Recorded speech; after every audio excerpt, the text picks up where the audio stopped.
Hi, everybody. My name is Nanika. Just by way of intro, I would let you know that I speak Spanish.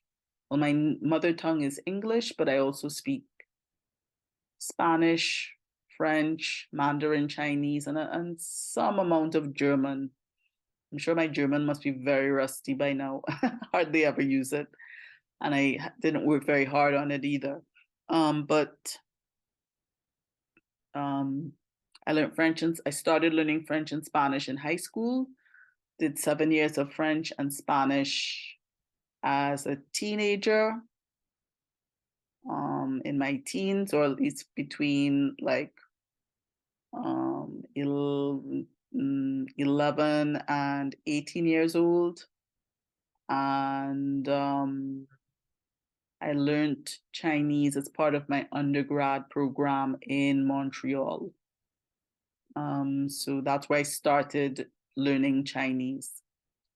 Um, so so that's a bit of my background. Um, in all of those languages, Spanish, French, and Mandarin, I can hold a conversation pretty comfortably, depending on what the conversation is about. And with respect to English, because I grew up in Trinidad and Tobago, can speak and understand two forms of English, Standard English and Trini Creole English. So that's just a bit of my background. And let's get into it. I'd like to offer you a general language learning tip.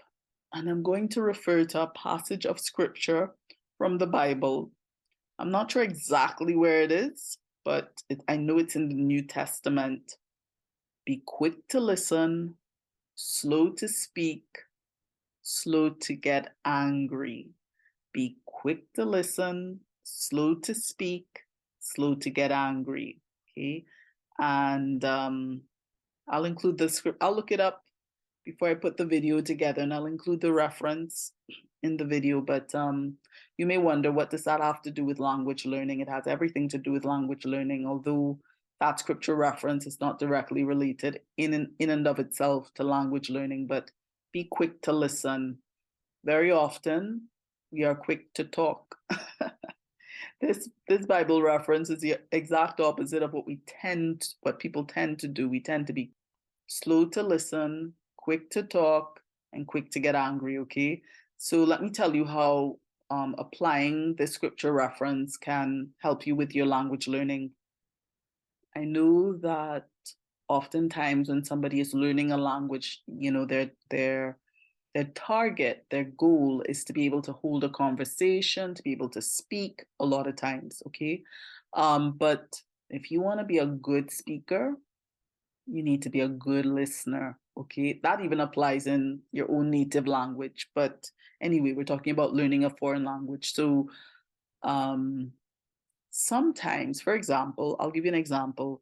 Sometimes there are sounds that exist in your target language that do not exist in your own language. And sometimes you just need to take the time to be very quiet and listen to a native speaker. Like, even if you have to close your eyes and try to absorb the sound, like turn your brain into a into a tape recorder. I know some of you may not know what a tape recorder is, but turn your mind into some kind of recording device that absorb the sound. But to do that, you need to really focus, concentrate, and make your ears the biggest part of your development, of your growth, your language growth at that point in time.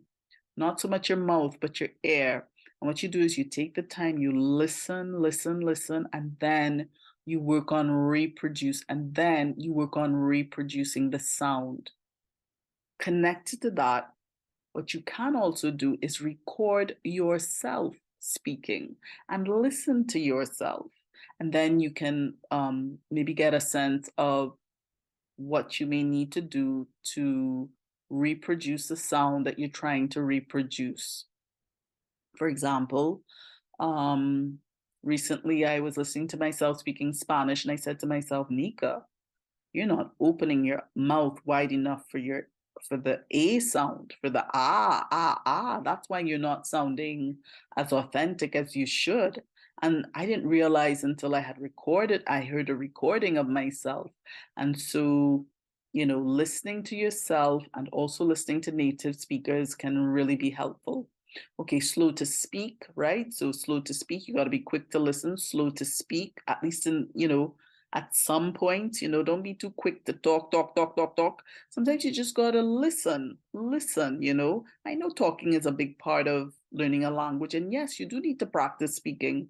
But sometimes you just need to take the time, maybe to go on YouTube, listen to some videos, look at some, I don't know, like whatever you're interested in, whether it's documentaries, children's videos for children, or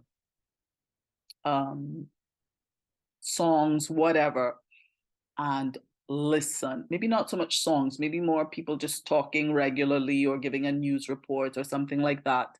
And what you try to do is absorb the musicality of the language. I think most, if not all languages, have some inbuilt musicality, like some typical intonation that native speakers would tend to use.